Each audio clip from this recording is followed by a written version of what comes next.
Ustadznya sudah hadir pada kesempatan malam hari ini. Dan insya Allah untuk kajian kali ini kita akan sampai jam 21.00.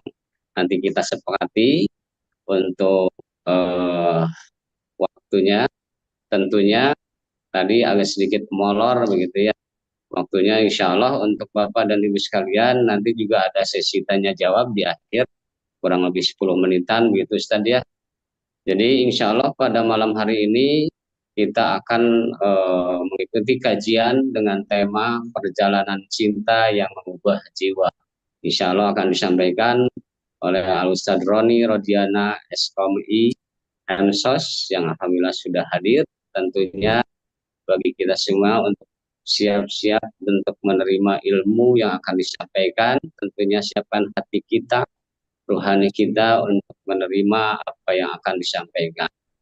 Baik, untuk waktu dan tempat kami persilahkan untuk Ustadz Roni. Silakan Ustadz, maka dimulai saja. Terima kasih Ustadz Yudi. Bismillahirrahmanirrahim. Assalamualaikum warahmatullahi wabarakatuh. Waalaikumsalam warahmatullahi wabarakatuh.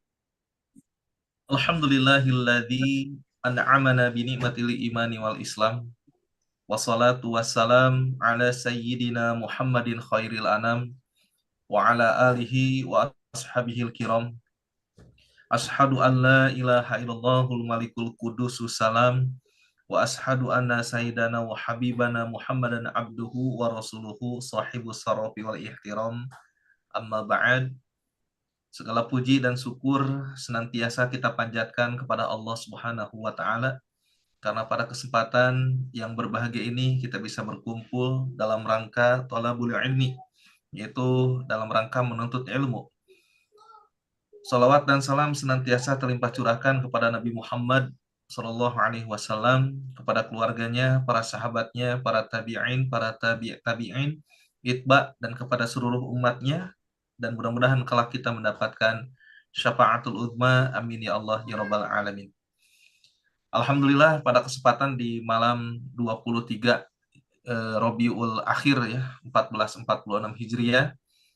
Di sini saya diberikan kesempatan untuk berbicara dengan ada apa dengan MIW ya, Madinah Iman Wisata. Di sini alhamdulillah satu kebahagiaan, satu kehormatan saya bisa bergabung di MIW ini yang sudah hampir 24 tahun ya, 24 tahun berkiprah melayani jamaah Indonesia untuk bisa menunaikan ibadah haji dan ibadah umrah. Mudah-mudahan terkhusus untuk PT Madinah Iman Wisata Bandung ya, yang dipelopori oleh Pak Haji Endang dan juga istrinya ya, dan juga kepada tim semuanya, ada Ustadz Yudi, ada Ustadz Ridwan, ada Ustadz Ude, ada banyak lagi di sini, ada Pak Chandra ya, yang tidak bisa saya sebutkan satu persatu. Mudah-mudahan Allah Subhanahu wa taala menjadikan pahala yang melipat ganda dari setiap ajakan-ajakan kebaikan kepada Allah Subhanahu wa taala. Amin ya Allah ya Rabbal alamin. Bagaimana kabar Bapak Ibu semua? Sehat semuanya? Alhamdulillah. Alhamdulillah sehat Ustaz. Alhamdulillah.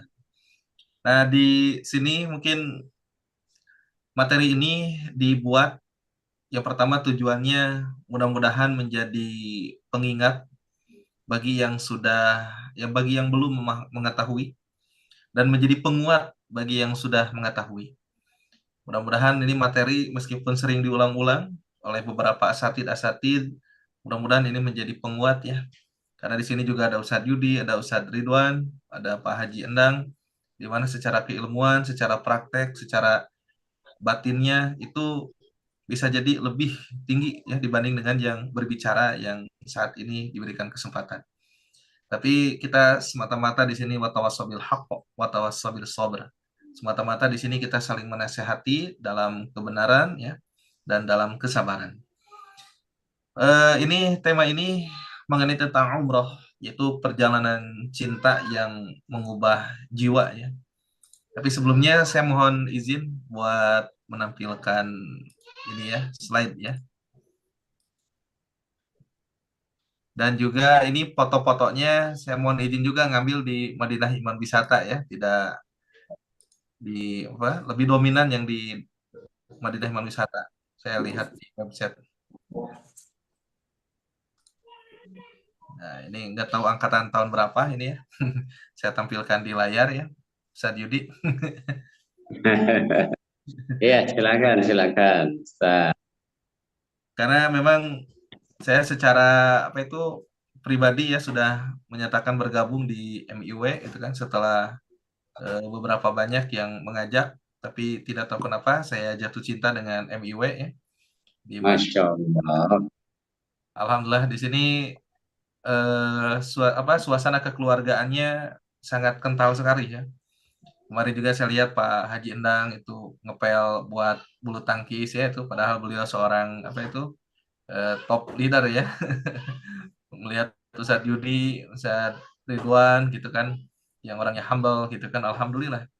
Dan memang kita satu dengan yang lain ya harus saling mengapresiasi, satu dengan yang lain ya harus saling mensupport gitu kan. Satu dengan yang lain harus menjaga diri gitu kan dari sesuatu hal yang akan melukai gitu kan. Ya kita berusaha untuk meminimalisir gesekan-gesekan yang tidak seharusnya ada gitu kan. Tapi alhamdulillah di sini di MIW belum lagi saya melihat ada apa ya peluang-peluang kebaikan-kebaikan di sini itu banyak-banyak sekali gitu kan. Dan apa ya ternyata unik juga gitu kan. Ini pemilik owner pusatnya itu saya tanya apakah umroh ini menjadi salah satu bisnis utama beliau. Nah ternyata bukan ya. Beliau ingin mengabdikan dirinya sebagai seorang hamba Allah yang ingin mengajak manusia ya terutama umat Islam untuk bisa merasakan perjalanan cinta yang mengubah jiwa, yaitu datang ke tanah suci, tanah yang pernah ada manusia yang paling mulia yang hidup di sana, yang berdakwah di sana, yaitu di Mekah dan di Madinah Al-Munawwarah. Dan ternyata beliau ini sebagai bentuk amal soleh beliau, dan beliau juga memiliki usaha pokoknya. Jadi umroh ini bukan usaha inti beliau, tetapi justru ini adalah sebagai bentuk amal soleh.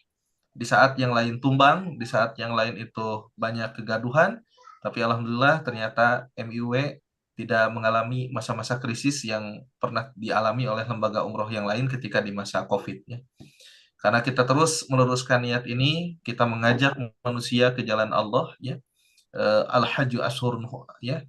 Menyuruh manusia untuk berhaji, menyuruh manusia untuk berumrah itu semata-mata karena sebagai bentuk dakwah kita agar manusia mengenal dengan syariat. Salah satunya adalah berhaji dan berumrah. Baik, kita akan bahas di sini perjalanan Ini yang mau masuk kan Ferrarico kan? jiwa ya.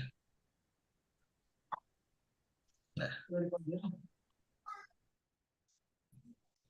mungkin Ustaz Ridwan masih kenal dengan ini yang di foto atau orang lain?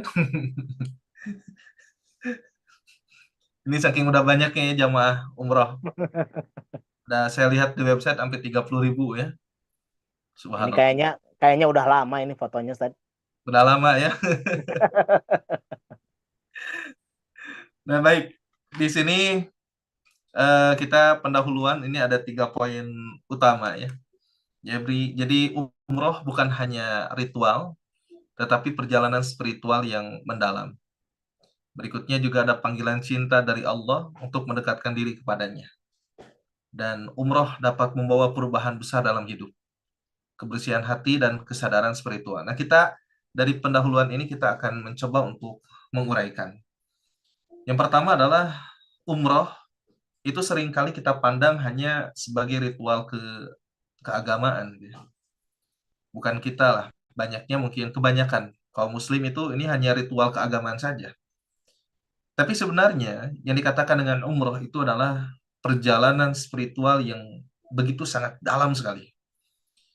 Di setiap langkahnya ternyata ada dimensi cinta. Ada dimensi cinta dan kerinduan yang ditujukan kepada Allah.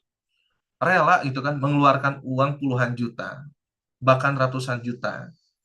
Ya, yang haji keberangkatan khusus itu dan lain sebagainya itu sampai segitunya gitu.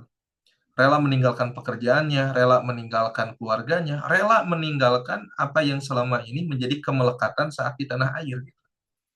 Kalau bukan karena cinta, kalau bukan karena kerinduan yang ditujukan kepada Allah, lalu apa itu namanya? Jadi bukan hanya sekedar memenuhi kewajiban agama. Ternyata umroh adalah upaya penuh kesadaran. Untuk apa? Untuk mendekatkan diri secara totalitas kepada Sang Pencipta. Nah, dalam umroh, kita bisa melihatnya sebagai panggilan cinta dari Allah. Bahkan ada kalimat talbiyah kan, labbaik Allahumma labbaik la syarika laka labbaik innal hamda wan ni'mata laka wal mulk la syarika lak. Masya Allah, itu aku menuju panggilanmu ya Rob, aku menuju panggilanmu ya Rob, gitu kan. Nah, sehingga akhirnya dalam umrah kita bisa melihatnya sebagai panggilan cinta dari Allah, sebuah undangan khusus yang mendekatkan kita padanya. Dan hal ini ditegaskan di dalam firman Allah, itu dalam surat Al-Baqarah ayat 196, wa atimmul hajja wal umrata lillah. Yang artinya apa? Sempurnakanlah haji dan umrah karena Allah Subhanahu wa taala. Ini bisa dibuka di dalam Al-Qur'an surah Al-Baqarah ayat 196. Ternyata ayat ini menunjukkan bahwa umrah adalah sarana spiritual yang menghubungkan kita lebih dekat dengan Allah.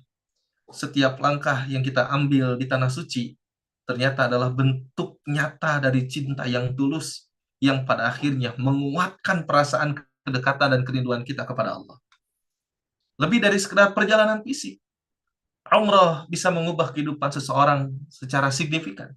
Bahkan Rasulullah SAW yang mulia pernah mengatakan, al-umratu ilal umrati kafaratun lima bainahuma wal hajjul mabrur laisa lahu jazaa'un illa jannah. Artinya apa? Umrah yang satu ke umrah berikutnya itu dapat menghapus dosa di antara keduanya. Sedangkan haji mabrur tidak ada balasan kecuali surga. Siapa di sini yang tidak merasa memiliki dosa? Kita di sini merasa memiliki banyak dosa. Ada banyak perintah yang Allah telah tetapkan, tapi kita tidak tahu perintah apa saja itu. Kalaupun kita sudah tahu, kita tidak benar, tidak maksimal dalam mengerjakannya, kan gitu. Di sini kita sudah merasa banyak larangan-larangan yang Allah tetapkan. Banyak juga manusia, banyak di antara kita yang tidak tahu larangan apa saja. Kalaupun sudah tahu itu larangan, tetapi ada saja keinginan kita untuk melanggar apa yang dilarang oleh Allah. Maka di sini, semoga harapan kita menyerukan umroh, gitu kan, menyerukan untuk orang itu kembali kepada Allah melalui jalan salah satunya umroh, itu menjadi amal kebaikan yang terus mengalir pahalanya. Karena Nabi tadi mengatakan, al-umratu ilal umrah kafaratun lima bainahuma.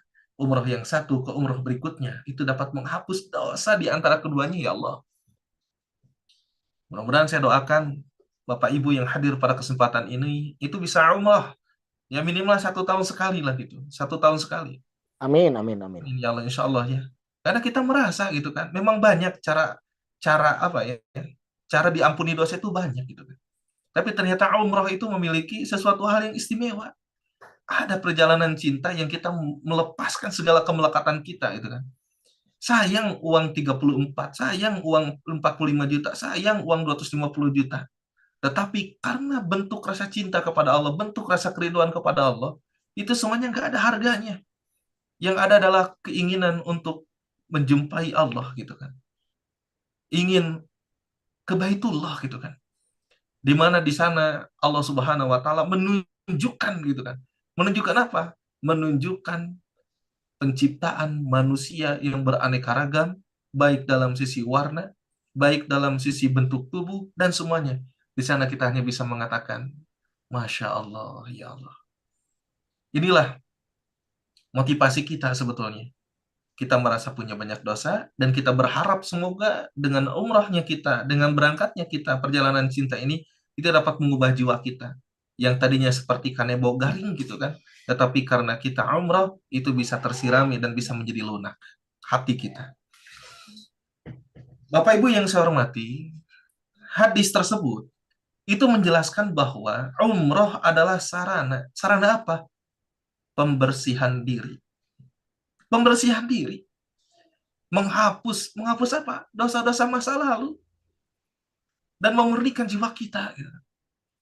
Jadi umrah itu tidak hanya sekedar perjalanan ke tanah suci. tapi juga perjalanan menuju hati yang lebih bersih dan lebih dekat dengan Allah Subhanahu wa taala. Apa sebetulnya yang kita cari? Tidak lain adalah keridhaan Allah. Ini di haji dan umrah itu unik gitu kan. Selain kita fisik, ya, selain kita hati yang dilibatkan, fisiknya dilibatkan, hartanya dilibatkan, pikirannya dilibatkan, semuanya dilibatkan, komplit dalam umrah dan haji itu. Maka pantas ternyata umroh satu ke umroh berikutnya adalah penghapus dosa di antara keduanya. Dan pahala bagi orang yang haji mabrur itu tiada lain adalah surga gitu kan. Surga gitu kan. Ya ternyata setiap ritual dalam umroh itu memiliki makna yang mendalam. Mulai dari ihram. Ihram itu yang menggambarkan penyerahan diri sepenuhnya kepada Allah. Ada tawaf yang mencerminkan apa? Ketundukan dan cinta kepada Allah, hingga sa'i yang menggambarkan semangat dan usaha tanpa lelah dalam meraih rahmat Allah. Rasulullah SAW sendiri menekankan pentingnya kehadiran hati dalam tawaf. Sebagaimana disebutkan dalam satu riwayat, ya, jadi intinya gini, Rasulullah itu memulai tawaf dengan menyentuh Hajar Aswad dan air matanya berlinang. Ya meskipun nanti kalau kita umroh nanti sulit untuk menyentuh Hajar Aswad gitu kan. Tapi kan nanti ada bimbingan ya. Bagaimana tidak menyentuh tapi kita merasakan ya kekhusyuan di dalamnya. Nah, di sini Rasulullah SAW pun pernah menyatakan, "Fabada bil hajari fastalamahu wa qadat ainahu bil bukai." Rasulullah SAW itu memulai tawaf dengan menyentuh Hajar Aswad dan air matanya berlinang. Bahkan tahlul, nanti ketika beres kita sa'i, yang dilakukan dengan memotong rambut adalah simbol. Simbol apa? Kebersihan hati. Dan apa? Dan transformasi menuju ketaatan yang lebih baik gitu kan. Jadi, umroh adalah perjalanan cinta yang dipenuhi pengorbanan dan penyerahan diri. Kita nggak takut uang yang sudah kita keluarkan tidak akan kembali lagi. Yakin bakal dikembalikan lagi oleh Allah. Kita rela meninggalkan apa yang selama ini menjadi kemelekatan saat kita di tanah air. Karena kita sudah menyerahkan, kutitipkan semuanya kepadamu ya Allah. Aku ingin labaik Allahumma labaik la syarika lak labaik innal hamda wa ni'mata lak wal mulk la syarika lak. Saat itu kita menyadari tidak ada daya, tidak ada upaya, tidak ada sesuatu hal yang melekat dalam jiwa kecuali keinginan untuk dicintai oleh Sang Rabb. Setiap langkah dan doa dalam umroh adalah cara kita mendekatkan diri kepada Allah serta meningkatkan kualitas iman. Nah, semoga umroh itu bisa menjadi titik awal perubahan positif dalam hidup kita yang membawa kedamaian batin dan menguatkan hubungan kita dengan Sang Maha Pencipta. Itulah yang sebagai dasar dari pendahuluan. Nah, berikutnya kita akan membahas tentang apa itu umroh. Karena di sini saya menyusun materi apa itu umroh, gitu kan? Tentang apa, mengapa, dan bagaimana. Nah, ini waktunya juga berapa menit lagi saya? Baru 18 menit ya. Nah, sekarang apa itu umroh? Kita akan coba memahami makna dan esensinya. Ini ada 3 poin yang mesti kita ingat. Yang pertama, umroh adalah haji kecil tanpa wukuf di Arafah. Yang kedua, dilakukan di Mekah itu sepanjang tahun. Beda dengan haji, dan setiap ritual umroh itu memiliki makna yang mendalam. Nah, kita akan coba. Tadi dikatakan bahwa umroh itu sering disebut dengan haji kecil. Karena memang mirip dengan ibadah haji. Meskipun tidak ada ritual wukuf di Arafah. Tapi mudah-mudahan kalau di MIW ada ya. Apa itu citur ya ke Arafah ya. Ada citur ke Arafah ya, Ustaz Ridwan ya. Ada Ustaz, insyaallah ada. Nah, insyaallah ya. Nah, itu nanti di Arafah. Meskipun disebut kecil, umroh adalah ibadah yang juga wajib disempurnakan. Allah Subhanahu wa taala berfirman, "Wa atimul hajj wal umrata lillah." Dan sempurnakanlah haji dan umrah karena Allah. Ya. Nah, di sini ayat ini memperjelas bahwa umrah itu perlu dilaksanakan dengan penuh kesadaran spiritual. meski sifatnya lebih fleksibel dibandingkan haji, berbeda dengan haji yang hanya bisa dilakukan pada waktu tertentu. Waktu tertentu itu adalah dikatakan al-hajju ashhur ma'lumat, yakni mulai dari bulan Syawal, Dzulqa'dah, Dzulhijjah 1 sampai 10 di sana itu. Tertentu lah gitu, beda dengan umrah. Bahkan umrah dapat dilaksanakan kapan saja sepanjang tahun gitu kan. Dalam sebuah hadis disebutkan bahwa Ibnu Abbas radhiyallahu anhu itu pernah bertanya kepada Rasulullah SAW tentang umrah. An Ibnu Abbas radhiyallahu anhu qala su'ila an-nabi sallallahu alaihi wasallam 'anil umrah afi kulli syahrin qala na'am fi kulli syahr.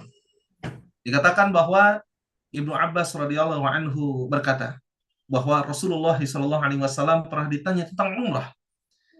Apakah bisa dilakukan setiap bulan? Beliau menjawab, ya, setiap bulan. Ini hadis riwayat Tirmidzi. Jadi umrah itu bisa dilaksanakan setiap bulan gitu kan. Nah, di sini hadis ini menunjukkan bahwa umrah adalah ibadah yang tidak terikat oleh waktu tertentu, sehingga dapat dilakukan kapan saja sepanjang tahun. Setiap tahapan dalam umrah itu memiliki makna yang sangat dalam. Misalnya, ketika kita mengenakan ihram, ini biasanya kalau berangkat dari CGK, ya, dari bandara yang ada di Jakarta, ini menuju ke Mekah, berarti kita pakai kain ihram di sana. Karena ketika nanti mau mikot itu di Yalamlam, kita sudah mulai dengan ihram itu ya. Ihram itu kalau bahasa sholatnya itu niat lah gitu, niat ya. Jadi di sini ketika kita mengenakan ihram nih, kita melambangkan niat suci untuk memulai ibadah dan melepaskan segala keterikatan duniawi. Saat melakukan tawaf, kita berputar mengelilingi Ka'bah sebagai apa? Sebagai simbol ketundukan total kepada Allah. Seolah kita berputar mengelilingi pusat spiritual kita. Bahkan dulu ketika saya mengikuti ISQ yang dipelopori oleh Bapak Ari Ginanjar Agustian gitu kan. Jadi tentang spiritual itu. Jadi ada tawafnya alam semesta. Itu ternyata sama seperti halnya tawafnya manusia yang sedang berada di pelataran Ka'bah. Dan begitu pun mengenai tentang atom. Ada elektron, ada proton, ada neutron gitu kan. Elektron, proton gitu kan. Di mana mereka juga sama. Melakukan berputar mengelilingi inti atom itu. Gitu. Subhanallah. Ya. Terus lagi sholat. Ternyata sholat saat berdiri itu 180. Ketika ruku 90. Ketika sujud 45. 2 kali sujud 90. 45 tambah 45 tambah 90 tambah 180 itu 360 derajat gitu kan. Itu tawaf gitu kan. Nah, lalu saat kita melakukan sa'i ini antara Safa dan Marwah, ini mengingatkan kita pada apa? Pada perjuangan dan kesabaran Hajar, ya Siti Hajar ketika mencari air bagi putranya Ismail. Bahkan Allah Subhanahu wa taala berfirman di dalam surat Al-Baqarah ayat 158. Inna Safa wal Marwah min sya'airillah. Sesungguhnya Safa dan Marwah adalah sebagian dari syiar Allah. Ya Allah, ya Karim. Ini mengingatkan kita pada siapa? Pada perjuangan. Dari siapa? Dari Siti Hajar. Terhadap apa? Kesabaran gitu kan. Di mana oleh Allah diperintahkan Nabi Ibrahim alaihissalam untuk menyimpan Siti Hajar dan istrinya di padang pasir yang sangat tandus. Ya, ketika ditanya, wahai Ibrahim suamiku, akan kepada siapa engkau titipkan aku? 3 kali bertanya Siti Hajar kepada Nabi Ibrahim. Dan ketika itu Nabi Ibrahim dikuatkan hatinya oleh Allah dan mengatakan, aku titipkan engkau dan Ismail kepada Allah. Lalu Siti Hajar pun mengatakan, kalau engkau menitipkan kami kepada Allah, maka pergilah. Karena sesungguhnya Allah tidak akan meninggalkan hambanya. Apakah dalam kehidupan kita sehari-hari, ketika menghadapi masalah, ketika menghadapi ujian yang berat, apakah kita mengatakan, jika engkau menitipkan aku kepada Allah, maka yakinilah Allah tidak akan membiarkan setiap hambanya. Ini menjadi sesuatu hal yang mendalam gitu kan. Ini ayat ini ya, ini menegaskan bahwa ada ritual sa'i itu memiliki dimensi spiritual yang mendalam, yang menunjukkan kepasrahan, dan usaha tapanti seorang hamba dalam mencari rahmat Allah. Di sini banyak tim syiar, ada mitra syiar. Mereka mengajak, yuk kita umroh, yuk kita umroh. Mendapatkan penolakan, mendapatkan ada lain sebagainya, obrolan yang nggak baik. Biarkan saja gitu kan. Kita tugasnya menyeru. Ud'u ila sabili rabbika bil hikmah wal mau'izatil hasanah wajadilhum billati hiya ahsan. Tugas kita menyeru gitu kan. Tugas kita menyeru. Kemarin saat Ustadz Dede menyampaikan keutamaan orang yang mengajak umroh itu adalah dia melestarikan syiar yang pernah dibawa oleh Nabi Ibrahim alaihissalam gitu kan. Nabi Ibrahim juga pernah disuruh oleh Allah untuk mengajak manusia ke Baitullah gitu kan. Yang pada waktu itu gimana caranya manusia dari berbagai penjuru dunia itu bisa hadir di Mekah Al-Mukarramah untuk melaksanakan haji, untuk melaksanakan umrah. Belum ada pesawat, belum ada lain sebagainya. Tapi tugas Nabi Ibrahim adalah mensiarkannya, memberitahukan kepada manusia, menyerukannya bahwa Allah menyeru setiap manusia untuk pergi ke sana gitu kan. Sebagai bukti dari perjalanan cinta ini. Bapak Ibu yang saya hormati, ternyata melalui umrah ini kita bisa merasakan kedamaian dan kebersamaan spiritual yang sangat erat dengan Allah. Setiap ritual dalam umrah adalah pelajaran tentang cinta, tentang pengorbanan, dan kedekatan yang dalam dengannya, menjadikan umrah sebagai perjalanan spiritual yang menyentuh hati dan jiwa ini. Ada yang berangkat ke sana dibiayai oleh orang lain, ada yang berangkat ke sana dengan menjual ini, menjual itu, lain sebagainya. Kenapa? Ingin gitu kan, ingin ke Baitullah, ingin menjalankan rukun Islam yang kelima itu kan. Masya Allah. Kalau bukan karena cinta, nggak mungkin investasi untuk bisa umroh.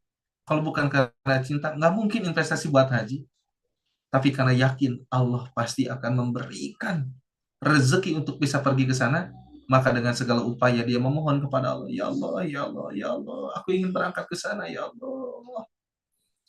Aku ingin menemui panggilanmu, ya Allah. Aku ingin datang ke tempat yang mana Rasulullah pernah hadir di sana, pernah dakwah di sana. Sayyidina Abu Bakar pernah di sana, Sayyidina Umar pernah di sana, Sayyidina Utsman pernah di sana, Sayyidina Ali pernah di sana, ya Allah. Dan orang-orang solih ya dari zaman ke zaman yang silih berganti datang ke sana menuju panggilanmu dengan penuh rasa cinta, penuh ketundukan, penuh kepasrahan, ya Allah. Saya pun ingin menjadi bagian dari itu, ya Allah. Mohon perkenannya, ya Allah. Dan kita bisa langsung curhat kepada Allah, ya Allah. Secara syariat, aku tidak mampu pergi ke sana, ya Allah. Karena kekuatan ekonomiku yang lemah begini, ya Allah. Tapi bagimu, ya Allah, tidak ada yang tidak mungkin.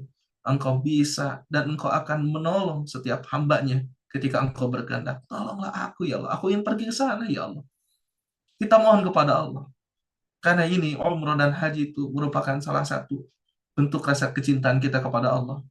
Di saat orang lain diberikan rezeki oleh Allah, dia sibuk memikirkan outfit apa yang ingin dipasang, mobil apa yang ingin dibeli, rumah apa yang ingin direnovasi. Tetapi karena bentuk sebagai rasa cinta kepada Allah, dia rela. Belum lagi nanti kita datang ke Madinah, gitu kan, di mana kita akan menyaksikan satu kota yang dulu pernah hidup manusia yang paling mulia, gitu kan. Itu baginda Nabi Muhammad SAW. Beliau itu wa innaka la'ala khuluqin adzim, seorang manusia yang dicap oleh Allah sebagai manusia yang memiliki akhlak yang paling agung. Seorang manusia yang sangat indah perangainya di Madinah gitu kan. Nanti kita bisa masuk ke Raudhah, menyaksikan di mana Nabi Muhammad SAW pernah mengajarkan kepada para sahabat yang ada di sana mengenai tentang Islam sehingga Islam bisa sampai kepada kita saat ini. Ada dinding-dinding di sana yang menjadi saksi. Ada tiang-tiang di sana yang menjadi saksi. Ada makam Sayyidina Abu Bakar As-Siddiq, Sayyidina Utsman bin Affan, Sayyidina Umar bin Khattab gitu kan. Di sana kita bisa menyaksikan dulu pernah ada manusia yang hidup yang mulia di sana yang membicarakan tentang Allah, Allah, Allah, Allah, Allah di sana itu. Apakah kita tidak tergugah untuk hadir ke sana? Ya Allah ya Karim, yang menciptakan bumi Allah, yang menciptakan orang yang kaya Allah, yang menciptakan orang yang bisa ke sana Allah. Yakinilah Allah pun akan menjadikan kita bisa pergi ke sana. Asal kita yakin gitu kan. Karena tadi esensi daripada kita pergi umrah itu adalah sebagai bentuk wujud rasa cinta dan rasa rindu kita kepada Allah. Apakah memang sama Allah yang ada di Mekah dengan ada yang di Indonesia? Sama gitu kan. Tapi tempat yang bisa membedakan. Di mana di sana pernah ada manusia yang paling mulia, Nabi Muhammad SAW. Bapak Ibu yang saya hormati, kita masuk poin yang ketiga. Di sini ada ritual utama dalam umrah. Ini ritual utama, belum yang sunah-sunah.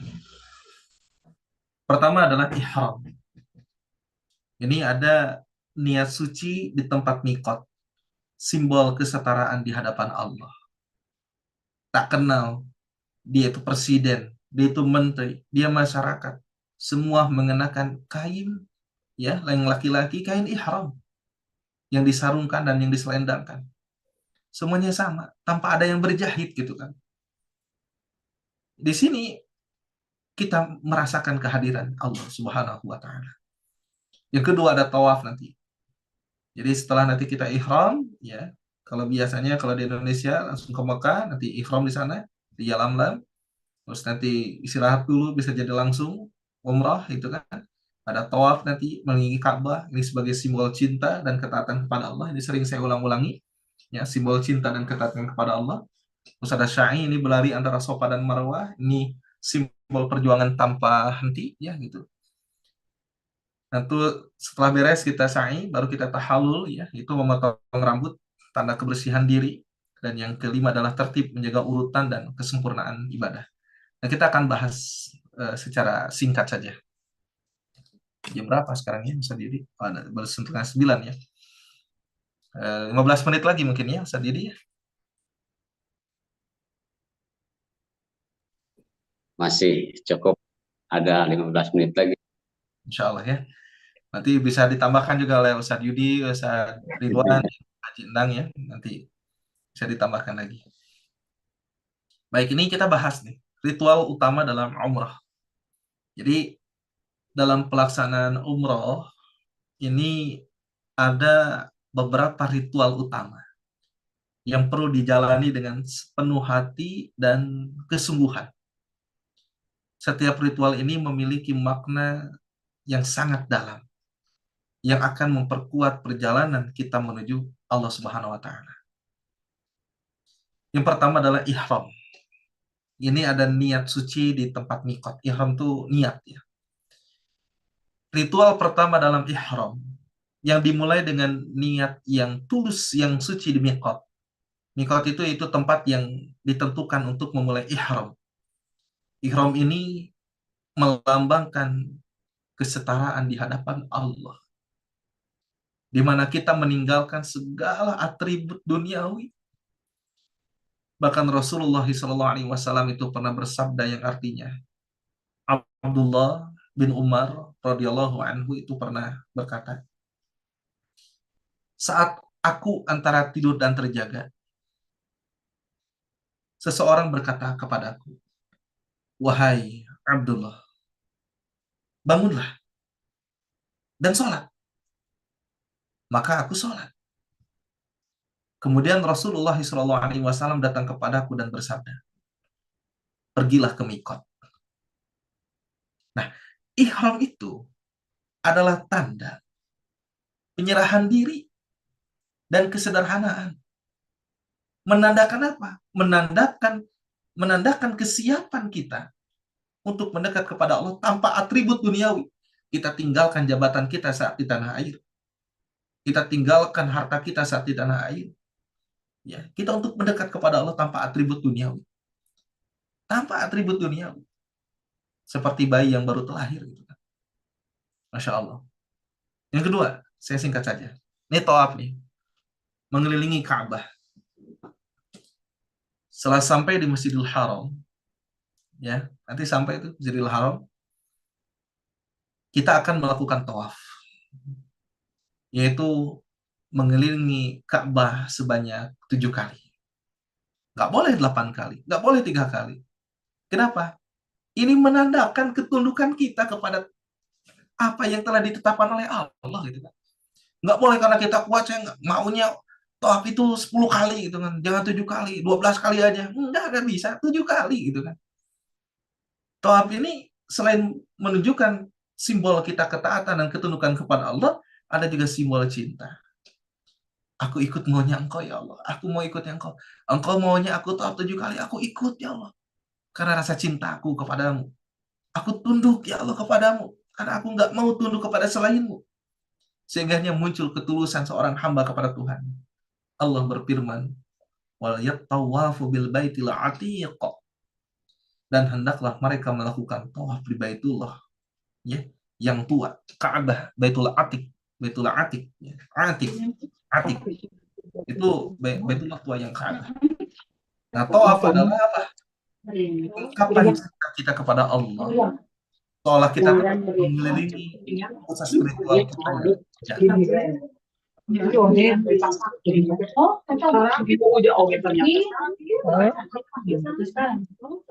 di-unmute? Mute? Oke. Terima kasih. Nah, berikutnya, ini kita sa'i, Yang ketiga, itu berlari antara Safa dan Marwah, berlari kecil. Ritual sa'i mengharuskan kita berjalan atau berlari kecil sebanyak 7 kali antara bukit Safa dan Marwah. Sa'i ini melambangkan perjuangan dan usaha tanpa henti dalam meraih ridho Allah. Ini saking taatnya orang sa'i itu 7 kali. Dia nggak bisa jalan, dia nyewa kursi roda gitu kan. Jutaan itu kalau nggak salah. Ini saking taat, nggak apa-apa saya keluar uang buat nyewa kursi roda. Bahkan ada yang nggak punya uang, nggak apa-apa saya berjalan tertati-tati saja. Ya Allah, ya Karim gitu kan. Sampai segitunya gitu kan. Ketika orang sudah cinta itu kayak gitu kan. Saya ini mengingatkan kita pada perjuangan Siti Hajar sekali lagi, yang mencari air untuk putranya. Nabi Ismail ini adalah simbol semangat dan ketekunan dalam mencari rahmat Allah. Terkadang kita suka mudah bosan gitu kan.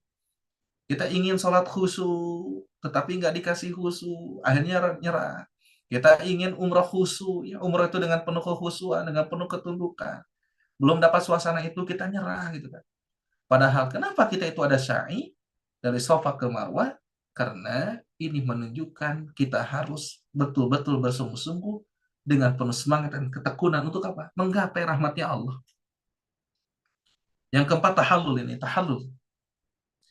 Nah, setelah menyelesaikan sa'i, jamaah akan melakukan tahallul dengan memotong sebagian rambut. Ini adalah apa? Simbol penyucian diri dan pelepasan kesombongan duniawi. Rasulullah SAW pernah bersabda, Allahumma gfir lil muhalliqin. Ya Allah, ampunilah orang-orang yang mencukur rambutnya. Qalu, para sahabat bertanya, ya, walil muqassirin, ya Rasulullah, ya. Beliau dari ada sahabat mengatakan, dan bagi yang memendekkan rambutnya gimana, wahai Rasulullah? Rasulullah mengatakan, ya, walil muqassirin, dan bagi yang memendekkan rambutnya. Sampai-sampai Nabi mendoakan, Allahumma gfir lil muhalliqin gitu kan. Ya Allah, ampunilah orang-orang yang mencukur rambutnya. Kalau bisa, kalau baru pertama kali umroh habis itu rambutnya itu. Ya, tapi kalau yang sering umroh misalkan Ustadz Yudi, Ustadz Ridwan itu kalau tiap ini botak terus nanti akhirnya gitu. Ya bolehlah sedikit ya Ustadz sedikit ya. Mungkin karena pingin bisa nyisir juga kan Ustadz Yudi ya. Nah, ini tahallul ini menunjukkan apa? Menunjukkan transformasi diri dan kebersihan batin yang diperoleh melalui umroh. Bahkan kita berdoa, ya Allah, ini rambut yang selama di tanah air, gitu kan, ikut menyaksikan bagaimana hamba melakukan perbuatan yang nggak baik, hamba berpikir yang nggak baik, hamba melakukan yang nggak baik. Semoga dengan dipotongnya rambut ini, ya Allah, ya ini hilanglah, gitu kan, dosa-dosa hamba, dan hamba menjadi pribadi yang bertransformasi menjadi hamba yang lebih baik daripada yang sebelumnya. Yang kelima ada tertib. Ini menjaga urutan dan kesempurnaan ibadah. Ini sangat penting. Sangat penting. Untuk apa? Untuk menjaga urutannya benar dalam melaksanakan setiap ritual umrah. Rasulullah SAW bersabda, "Khudhu anni manasikakum." Ambillah dariku tata cara manasik kalian. Hadis riwayat Muslim. Kalau sholat, sallu ra'aitumuni usalli. Kalau umrah, khudhu anni manasikakum. ambillah dariku tata cara manasiku. Menjaga tertib berarti mengikuti tuntunan syariat secara disiplin, mencerminkan kesempurnaan ibadah dan komitmen kepada Allah.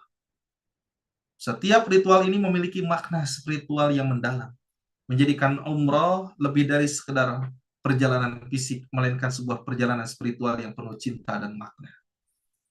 Dan yang terakhir ya, yang keempat ya. Di sini kita akan bahas nih yang keempat apa tuh. Nah ini yang keempat ya. Ini saya buat materi satu dengan yang lain saling menguatkan. Ini spiritualitas di balik ritual umroh. Ada ihram, ada tawaf, ada sa'i, ada tahallul, ada tertib. Kita bahas yang poin pertama ya. Ini sebagai ini. Jadi spiritualitas di balik ritual umroh. Nah, jadi setiap ritual dalam umroh bukan hanya sekedar gerakan fisik, tetapi juga memiliki makna spiritual yang dalam. Ritual-ritual ini memperkuat hubungan kita dengan Allah dan memberikan pengalaman batin yang sangat dalam. Pertama kita bahas ihram. Ini supaya ingat diulang-ulang, karena nanti kalau Bapak Ibu nanti umrah bersama MIW, ini akan terus diingatkan. Ya, karena ini bagian dari rukun, amalan-amalan inti, amalan-amalan pokok. Kalau ini terlewat, maka nggak ada umroh. Ya, paling ya studi tur biasa. Pertama ihram, mengajarkan fokus pada akhirat dan kesetaraan di hadapan Allah. Ketika kita mengenakan ihram, kita belajar untuk apa? Untuk fokus pada akhirat, dan melepaskan diri dari segala urusan duniawi.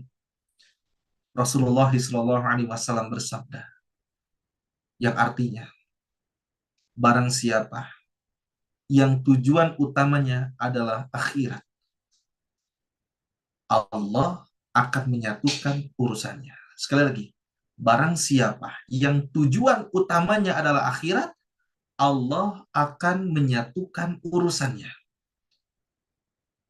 Memberikan kekayaan di hatinya. Wa ja'ala ginahu fi qalbi. Memberikan kekayaan di hatinya. Dan dunia akan mendatanginya dengan tunduk. Ini hadis riwayat Tirmidzi. Ihram juga melambangkan kesetaraan di hadapan Allah. Setiap orang mengenakan pakaian yang sama, menunjukkan bahwa di hadapan Allah kita semua adalah hamba yang sama, tanpa membedakan status atau kedudukan. Yang kedua, tawaf. Tadi yang pertama tadi ihramnya. Ini kedekatan kita dengan dunia ini harus mulai melepaskan diri dari keterikatan kepada dunia. Kita jangan membatasi diri hanya hidup di dunia saja. Enggak, ada kehidupan nanti di akhirat. Maka di dalam surat Al-Baqarah yang dikatakan dengan hudal lil muttaqin, orang yang mendapatkan petunjuk adalah alladzina yu'minuna bil ghaib, orang yang percaya kepada hal yang gaib. Orang yang percaya kepada hal yang gaib adalah orang yang dia percaya terhadap yaumul akhir. Dia percaya bahwa setelah kematian akan ada yang namanya alam kubur. Dan nanti akan ada yang namanya hari akhir. Hari di mana bumi, alam semesta ini dihancurkan, lalu dibangkitkan manusia, lalu akan dimintai pertanggungjawaban terhadap apa yang pernah dilakukannya, nanti juga akan ditimbang dan akan melewati sirat, dan juga akan dimasukkan ke dalam surga atau neraka. Nah disinilah kita sudah mulai sedikit demi sedikit mengikis keterikatan kita dengan duniawi. Gitu-gitu aja duniawi mah. Ya, kita jangan meletakkan kebahagiaan kita itu dengan harta. Gitu. Kalau kita meletakkan kebahagiaan dengan harta, kita banyak melihat orang yang banyak hartanya tetapi kenapa tidak bahagia. Kalau kita meletakkan kebahagiaan dengan punya kendaraan, banyak orang yang punya kendaraan tapi tidak bahagia. Tetapi letakkanlah kebahagiaan kita ketika kita taat kepada Allah Subhanahu wa taala. Dan di ihram kita diajarkan untuk melepaskan diri dari keterikatan duniawi dan lebih fokus untuk kehidupan akhirat kita. Yang berikutnya, kedekatan dan ketaatan kepada Allah di dalam tawaf. Tawaf adalah simbol cinta dan kedekatan kita kepada Allah. Saat kita mengelilingi Ka'bah, ya, kita merasakan bahwa Ka'bah adalah pusat spiritual yang selalu kita tuju.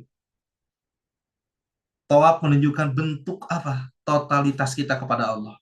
Di mana kita berputar mengelilingi pusat spiritual yang melambangkan kedudukan sepenuhnya kepadanya. Oh, ini yang selama ini Kita disuruh ya falyabudu rabb hadzal bait gitu kan. Ini bait itu. Dan yang ketiga sa'i, ini semangat mencari rahmat Allah. Yuk, semangat. Semangat apapun yang terjadi, jangan mudah putus asa.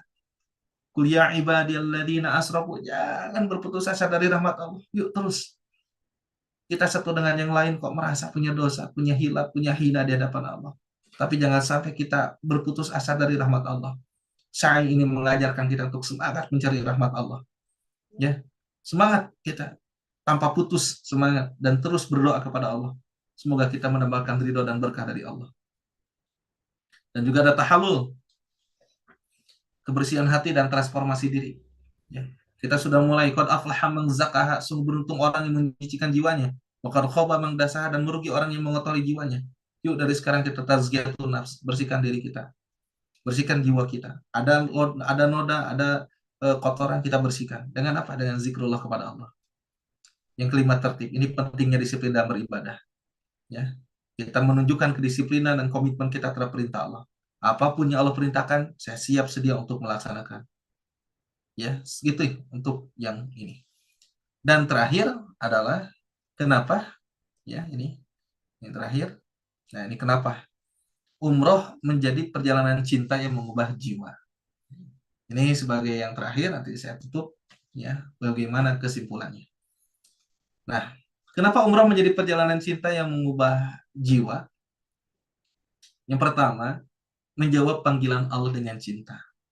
Umroh adalah bentuk nyata dari cinta dan ketaatan kita kepada Allah. Setiap langkah yang kita ambil selama umroh merupakan bukti pengorbanan dan kerinduan seorang hamba untuk memenuhi panggilan Sang Pencipta. Bahkan ketika kita sudah ihram, sudah menyatakan niat ihram, kita sudah mulai memutus pada sesuatu itu yang tadinya halal menjadi haram untuk kita. Dan ketika sudah selesai tahallul, yang tadinya diharamkan, yang sebelumnya halal, itu dibolehkan kembali. Kita mau ikut maunya Allah, gimana-gimana mau ikutnya Allah gitu kan. Kenapa? Ini menjawab panggilan cinta dari Allah. Bahkan di dalam surat Al-Hajj ayat 27, وَأَذِّنْ فِي النَّاسِ بِالْحَجِّ يَأْتُوكَ رِجَالًا وَعَلَى كُلِّ ضَامِرٍ يَأْتِينَ مِنْ كُلِّ فَجٍّ عَمِيقٍ. Dan berserulah kepada manusia untuk berhaji. Niscaya mereka akan datang kepadamu dengan berjalan kaki dan mengendari unta yang kurus. Mereka datang dari segenap penjuru yang jauh gitu kan. Wa'adzin finnas bil haji, dan berserulah kepada manusia untuk berhaji. Ayat ini menunjukkan bahwa umrah adalah wujud cinta dan kerinduan untuk memenuhi panggilan Allah. Umat muslim dari seluruh dunia rela datang dengan berbagai cara untuk mendekatkan diri kepadanya. Kalau dia rela, dia nabung dulu, dia pingin segera rela, dia minjem dulu gitu kan. Itu subhanallah gitu kan. Nah, di sini menunjukkan betapa umrah adalah panggilan cinta yang penuh dengan makna. Yang kedua, menghapus dosa dan memperoleh ampunan. Tadi ya sudah disebutkan, al-umratu ilal umrah kafaratun lima bainahuma wal hajjul mabrur laisa lahu jazaa'un illal jannah. Umrah yang satu ke umrah berikutnya dapat menghapus dosa di antara keduanya. Sedangkan haji mabrur tidak ada balasan kecuali surga. Mudah-mudahan kita semua nanti bisa haji khusus berangkat 2025 ya, HKB itu 2025, mudah-mudahan ada Amin. untuk bisa HKB 25 insya Allah. Amin. Amin ya insya Allah. Kalaupun misalkan tahun 2025 belum, insya Allah tahun depan bilang aja kapan haji, insya Allah tahun depan. Kapan haji, insya Allah tahun depan, gitu aja. Ini menunjukkan keyakinan kita kepada Allah.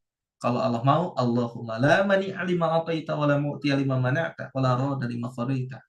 Gak ada yang bisa nyegah, gitu aja. Ya. Dan yang terakhir, membangun kedekatan dengan Allah. Di dalam hadis yang diriwayatkan oleh At-Tirmidzi, hadis riwayat At-Tirmidzi, artinya sesungguhnya tempat yang paling Allah cintai, ya, inna ahabba bil biqa'i ilallah masajiduha. Sesungguhnya tempat yang paling Allah cintai adalah masjid-masjidnya, masajiduha. Wa ahabbun nas ilallah aqrabuhum ilaihi wa aktsaruhum dzikrallahu. Dan manusia yang paling Allah cintai adalah yang paling dekat dengannya dan paling banyak mengingatnya. Di mana ini bisa kita lakukan semuanya? di umrah Bapak Ibu. Di umrah kita bisa fokus di sana itu. Ketika kita di tanah air banyak memikirkan pekerjaan ini, pekerjaan itu, maka saat nanti umrah, Allah kasih kesempatan untuk umrah, untuk haji, lepaskan semua itu, kita fokus. Sebagaimana tadi Nabi mengatakan, inna habal biqa'i ilallahi masajiduha. Sesungguhnya tempat yang paling Allah cintai adalah masjid-masjidnya. Wa habbun nas ilallah aqrabahum wa aktsarahum dzikrallahu. Dan manusia yang paling Allah cintai adalah yang paling dekat dengannya dan paling banyak mengingatnya. Momentum, ya, 9 hari, 2 hari dalam perjalanan, bisa jadi 4 hari di Mekah, 3 hari di Madinah, itu menjadi momentum kita dari masjid ke masjid, tempat yang dicintai oleh Allah, dan juga kita sebagai manusia yang ingin mendekatkan diri kepada Allah dan banyak ingin mengingat Allah. Mudah-mudahan Allah Subhanahu wa taala memberikan kesempatan kita untuk bisa datang ke tanah suci minimal 1 tahun sekali. Itulah Bapak Ibu yang bisa disampaikan pada kesempatan ini, ya. Karena waktu, nanti kita lanjutkan, ya. Ini ke-6, bagaimana melaksanakan umroh dengan jiwa yang penuh cinta. 1, ini persiapan fisik dan mental, ya. Jaga kesehatan dan pelajari tata cara umroh. Ini insya Allah di MIW juga saya melihat schedule-nya itu ada manasik juga, ada manasik akbar, ada manasik yang kelas itu, ya, sesuai dengan paketnya atau bisa digabungkan yang saya lihat. Itu kan ini jaga kesehatan dan pelajari tata cara umroh, itu kan. 24 lumayan. Ya. Ya, nanti juga tanggal 2, ya. Kalau tanggal 2 ini mudah-mudahan bisa hadir semua yang di Zoom ini untuk menghadiri gelar manasik Yayat, ya. Nah, terus ini menata niat akan umroh hanya untuk meraih ridho Allah. Mohon maaf oke, terima kasih. Yang ketiga, ya, menjaga semangat, berbanyak zikir dan doa selama dan setelah umrah. Nanti insya Allah di MIW saya juga baca, saya juga melihat, mendengarkan testimoni dan lain sebagainya, gitu kan. Itu ada nanti bimbingan-bimbingan dari tour leader atau dari pembimbing bagaimana zikir, doa selama dan setelah umrah, ya. Nah, itu Bapak Ibu sebagai penutup, ya. Umroh, sekali lagi, adalah perjalanan cinta yang penuh dengan pengorbanan dan penyerahan diri kepada Allah. Ya, setiap langkah dan ritual memiliki makna yang mendalam. Semoga umroh menjadi perjalanan yang membawa perubahan positif dalam hidup. Itu saja mungkin yang bisa disampaikan pada kesempatan yang bahagia ini. Terima kasih atas segala perhatiannya dan mohon maaf jika ada kata atau sikap yang kurang berkenan.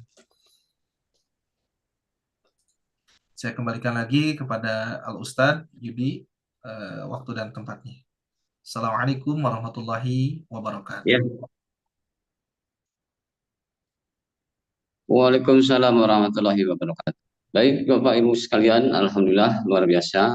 Jadi kita telah menyimak perjalanan cinta mengubah jiwa yang disampaikan oleh Ustadz Roni Rodiana Eskom MSOS yang alhamdulillah kita sudah simak. Tentunya buat kita semua ini adalah sebagai pelajaran yang sangat berharga. Tentunya bagi Bapak Ibu sekalian yang bergabung, tentunya para alumni, kemudian para mitra siar yang hadir pada kesempatan malam hari ini. Dan insya Allah kita buka dulu sesi tanya jawab, cukup kita batasi saja, cukup 2 orang saja, ya, karena waktunya sudah hampir sampai ke waktu. Silakan, ada yang mau bertanya? Untuk 2 orang saja, ya. Yang mau tinggal dibuka mute-nya, kemudian mengacungkan tangan, boleh.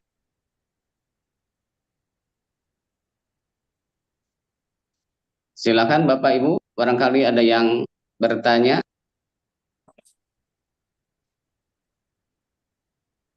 Mengenai perjalanan cinta yang mengubah jiwa, begitu. Izin Pak Yudi. Ya, silakan Ustaz. Ya, sebentar. Ya, sambil menunggu yang bertanya, mungkin lagi mempersiapkan, ada beberapa informasi yang bisa disampaikan, ya. Sebelumnya, kalian kasih kepada Ustaz Rani yang sudah berbagi ilmunya, Amin. dengan ilmunya berkah dan selalu sehat. Ya. Amin. Ini pesan-pesan dari tim marketing, masih ada seat, ibu selling. Alhamdulillah untuk tanggal program 19 November sudah full juga, yang 9 November juga sudah full 2 bis. Kemudian ini ada push sellingnya yang masih ada seat di bulan Desember ya, tanggal 23 ya. Tanggal 23 Desember itu ada 2 paket ya, ada silver dan platinum ya. Tanggal 23 Desember, jadi akhir tahun ya. Nanti pas pulang sudah ganti tahun. Umrohnya 1 tahun. Umroh Ini paling pulangnya panjang, baru. umroh terpanjang. Jadi berangkat tahun 2024, pulang 2025. Dan itu umrohnya plus Toib. Jadi ada ziarah atau city tour ke Toib. Itu tanggal 23 Desember. Biasanya Desember ini umroh keluarga karena sedang liburan gitu ya. Terus harganya agak berbeda dengan program bulan-bulan yang lain karena high season ya. Jadi pesawat, hotel naik. Jadi jangan heran gitu ya kalau Desember akhir, pertengahan itu hampir sama dengan kayak umroh Ramadan ya. Ramadan itu sama, apalagi di akhir Ramadan itu harganya tinggi gitu ya. Kemudian juga ada di tanggal 1 Januari ini. 1 Januari juga masih bisa diisi. Nah, itu tahun 2025 ya, tahun depan gitu ya.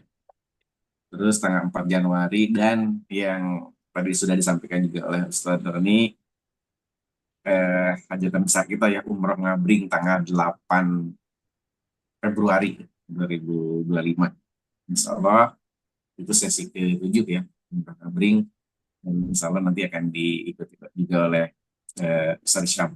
Dan juga nanti akan kumpul juga jamaah-jamaah dari kota-kota lain ya. Jadi dari CGK 1 pesawat, dari Solo 1 pesawat, mungkin jadi banyak seperti itu ya.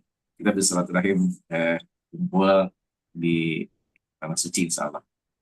Demikian mungkin untuk paket-paket mungkin nanti bisa ditanyakan lagi, bisa dicek lagi dari para MTSR. Dan berikutnya adalah insya Allah tanggal 6 November ya. Bagi mitra siar yang punya jamaah ataupun jamaah yang paspornya sudah habis atau belum buat tapi sudah daftar, bisa nanti mengikuti ini apa diikutkan di isi paspor ya. Nah, nanti foto paspornya tidak harus antri di mana imigrasi ya, tapi fotonya di kantor MIW. Imigrasinya yang datang ke sini gitu. Seperti itu gitu. Jadi itu silakan hubungi para PCR atau para PCR menginformasikan ke jamaahnya. Dan insya Allah nanti dapat snack ya di sini, dapat snack, free fotokopi berkas-berkas, biasanya fotokopi dan lain-lain gratis, juga materai disiapkan seperti itu.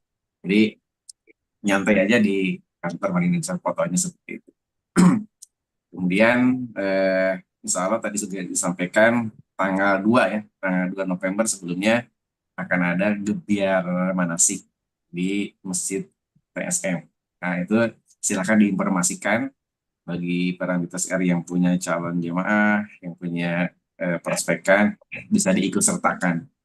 Ya terutama yang sudah daftar ya bisa, karena manasik itu tidak cukup 1 kali kata Ustaz Rani, juga harus terus belajar, harus terus pelajari gitu seperti itu. Demikian mungkin beberapa informasi yang sudah bisa disampaikan. Mungkin dari yang lain ada tambahan atau ke sesi pertanyaan tadi. Maka sekarang ya kalau sendiri. Ya, turun Ustaz, informasinya luar biasa ya. Jadi memang di Madinah Ilmu Wisata ini banyak kegiatan. Tadi dari beberapa ini juga ada kegiatan tanggal 2 November gebiar manasik di Masjid Trans Studio. Silakan Bapak Ibu yang akan hadir dan menghadirkan ya. Itu. Jadi bagi siapapun untuk bisa hadir di tanggal 2 November. Kemudian tadi juga kita sampaikan oleh Ustadz Jendang bahwa kita juga banyak paket yang ditawarkan, gitu ya. Silakan bagi Bapak Ibu para mitra syiar untuk di-push kembali untuk paket-paketnya. Selama seatnya masih ada, silakan untuk dipasarkan. Bapak Ibu, barangkali ada yang bertanya, mumpung Ustadz masih hadir, masih siap. Ada? Kalau tidak ada, kita tutup saja karena waktunya pun sudah pukul 21.00, waktu yang memang tadi sudah disepakati sampai jam 21.00. Kita hitung ya, 1, 2, 3, cukup. Baik, Bapak Ibu sekalian, kalau memang tidak ada, jadi kita cukupkan sekian untuk acara pada malam hari ini dan kita tutup saja dengan doa. Untuk doa sekaligus penutup ini kita lakukan. Ustadz barangkali untuk doa sekaligus penutupnya, biar kita lebih khusyuk lagi untuk melaksanakan perjalanan cinta yang mengubah jiwa. Baik. Mangga Ustadz. Ayo Bapak Ibu, kita sama-sama berdoa, kita simak untuk doa. Baik, terima kasih. Mudah-mudahan dalam setiap sesi kehidupan kita itu senantiasa diisi dengan ingat terus kepada Allah Subhanahu wa taala dan kita terus menjadi hamba Allah yang ingin merubah diri ini menjadi lebih baik lagi daripada yang hari kemarin. Kita sama-sama tundukkan hati dan pikiran kita. Bismillahirrahmanirrahim. Dengan nama Allah yang Maha Pengasih lagi Maha Penyayang. Allahumma inna nas'aluka salamatan fid din wa afiyatan fil jasad wa ziyadatan fi ilmi wa barakatan fi rizqi wa taubatan qabla al-maut wa rahmatan indal maut wa maghfiratan ba'dal maut. Allahumma hawin alaina fi sakaratil maut wan najata minan nar wal afwa indal hisab. Allahumma afina min bala'i dunya wa adzabil akhirah wa'fu anna syarrad dunya wa adzabil akhirah. Allahumma salimna wa salim azwajana wassalim auladana wassalim dzurriyyatana wassalim amwalana wassalim a'malana min bala'i dunya wa adzabil akhirah. Allahumma qdi hajatina wa hasil maqasidana wasahil umuridana wa umurud dunya wal akhirah waqdi duyunana wa qaffir sayyiatina birahmatika ya arhamar rahimin. Allahumma salamatan alaina wa alal hujjaji wal ghuzati wal musafirin min ummati sayyidina Muhammad sallallahu alaihi wasallam ajma'in fi barrika wa bahrika innaka ala kulli syai'in qadir ya ni'mal maula wa ya ni'man nasir ghafarallahu lana wa lahum bi rahmatika ya arhamar rahimin walhamdulillahi rabbil alamin amin ya Allah ya rabbal alamin. Saya ucapkan terima kasih banyak atas segala perhatiannya dan mohon maaf jika ada kata atau sikap yang kurang berkenan. Mudah-mudahan di lain kesempatan kita bisa berjumpa kembali dalam kondisi disayangi, dirahmati, dan diampuni oleh Allah Subhanahu wa Ta'ala. Assalamualaikum warahmatullahi wabarakatuh. Waalaikumsalam warahmatullahi wabarakatuh. wabarakatuh. Terima kasih Ustadz. Mudah-mudahan segala ilmunya bisa bermanfaat bagi kita semua. Dan kami pun atas nama panitia di sini mengucapkan terima kasih khususnya kepada Bapak Jindang, kemudian Ustadz Ridwan, kemudian juga ada Bapak Chandra Arianto, dan bagi Bapak Ibu sekalian yang sudah hadir pada malam hari ini bisa bertatap muka dan bisa ikut gabung di dalam kajian ini, mudah-mudahan mendapatkan pahala dari Allah Subhanahu wa Ta'ala. Tentunya kita sama-sama tutup acara ini pada malam hari ini dengan bacaan hamdalah bersama-sama. Alhamdulillahirabbil alamin. Alhamdulillah. Majelis subhanakallahumma wa bihamdika asyhadu an la ilaha illa anta astaghfiruka wa atubu ilaik. Demikian kurang lebihnya mohon maaf. Billahi taufiq wal hidayah. Assalamualaikum warahmatullahi wabarakatuh. Waalaikumsalam warahmatullahi Wabarakatuh. wabarakatuh. Hatur nuhun kasadayana, izin pamit. Bagi yang terlambat bisa diputar ulang di YouTube-nya ya. Channel YouTube ya. Jazakallah Ustadz Roni atas ilmunya. Amin. Penuh Ustadznya. Terima kasih Sadayana nuhun Pak Haji mangga. Warahmatullahi wabarakatuh. Waalaikumsalam. Assalamualaikum warahmatullahi wabarakatuh.